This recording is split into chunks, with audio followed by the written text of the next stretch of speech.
mais uma aula da IBAC, agora é sobre as parábolas de Jesus. Hoje eu vou falar sobre a parábola do fariseu e do publicano. Para começar, eu queria ler a passagem de Lucas 18, do versículo 9 ao 14, para dar o contexto de qual é a parábola. Propôs também esta parábola a alguns que confiavam em si mesmos, por se considerarem justos, e desprezavam os outros.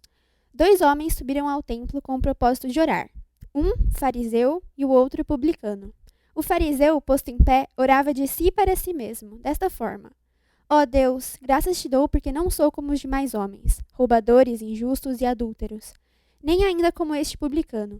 Jejuo 2 vezes por semana e dou o dízimo de tudo quanto ganho. O publicano, estando em pé, longe, não ousava nem ainda levantar os olhos ao céu, mas batia no peito, dizendo: Ó Deus, sê propício a mim, pecador. Digo-vos que este desceu justificado para a sua casa, e não aquele, porque todo o que se exalta será humilhado, mas o que se humilha será exaltado.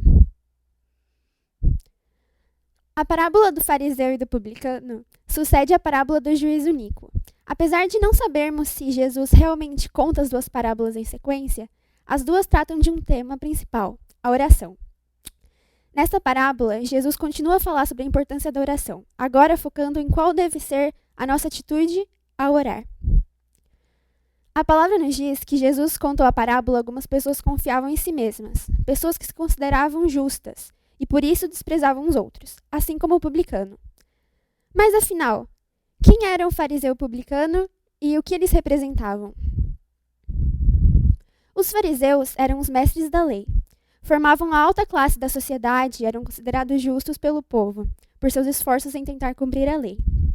E o fariseu da parábola vai ainda além do que era proposto para ele, jejuando com mais frequência do que era exigido e dando dízimo sobre tudo o que recebia.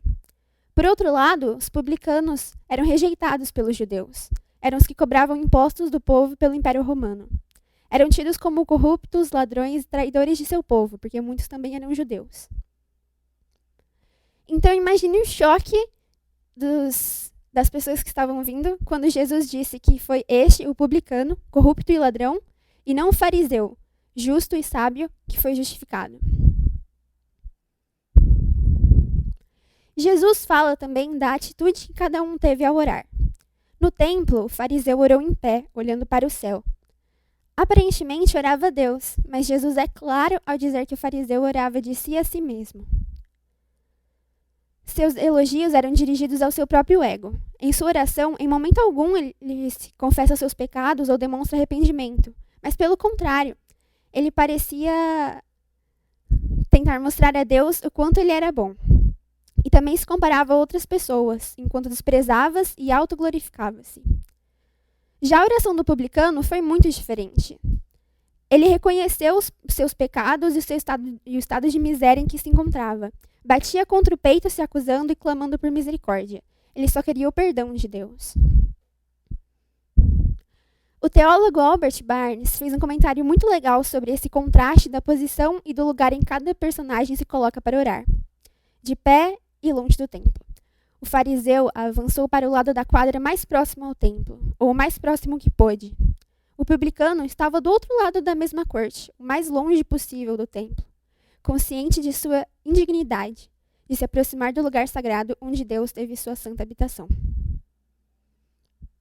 Jesus declara que foi o publicano, e não o fariseu que voltou para casa justificado. O Senhor concluiu essa parábola com a frase: Pois quem se exalta será humilhado, e quem se humilha será exaltado. Assim, o homem que se considerava justo pecou, e o homem que admitiu ser um grande pecador voltou para casa justificado. O significado da parábola é claro. Devemos orar com a atitude correta. Orar constantemente, sim, com atitude e com humildade de espírito, pois é a verdadeira humildade que leva à exaltação. Tem um comentário de Calvino muito legal também, que eu gostaria de ler sobre essa parábola, que significa que o publicano foi aceito por Deus, enquanto o fariseu foi totalmente rejeitado. Esta passagem mostra claramente qual é o significado estrito da palavra justificado.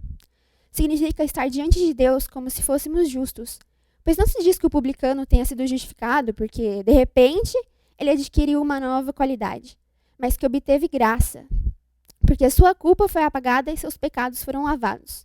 Portanto, segue-se que a justiça consiste no perdão dos pecados. Como as virtudes do fariseu foram contaminadas e poluídas por uma confiança infundada, a integridade dele, que merecia elogios diante do mundo, não teve valor aos olhos de Deus. Assim, o publicano, confiando em nenhum mérito das suas obras, obteve a justiça, apenas implorando perdão, porque não tinha outro fundamento de esperança senão a pura misericórdia de Deus. Tal parábola ainda nos deixa algumas lições.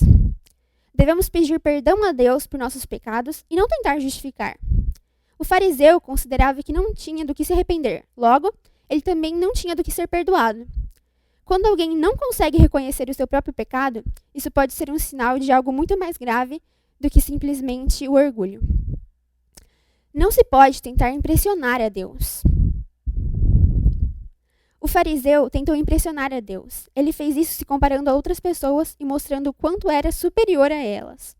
Ele se julgava acima dos outros.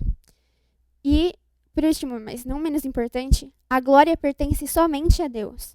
A oração do publicano expressa uma verdade presente em toda a Bíblia, declarando que a salvação, do início ao fim, pertence a Deus e é atribuída à sua misericórdia e graça.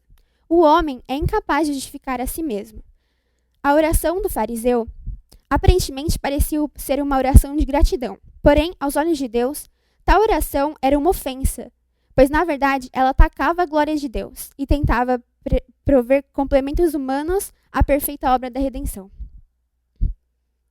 A parábola do fariseu e do publicano nos convida a fazer um importante autoexame. Devemos avaliar nossa conduta diante da palavra de Deus. Que possamos, assim, fixar os nossos olhos em Cristo, reconhecer que apenas pelo seu sacrifício é que somos verdadeiramente justificados.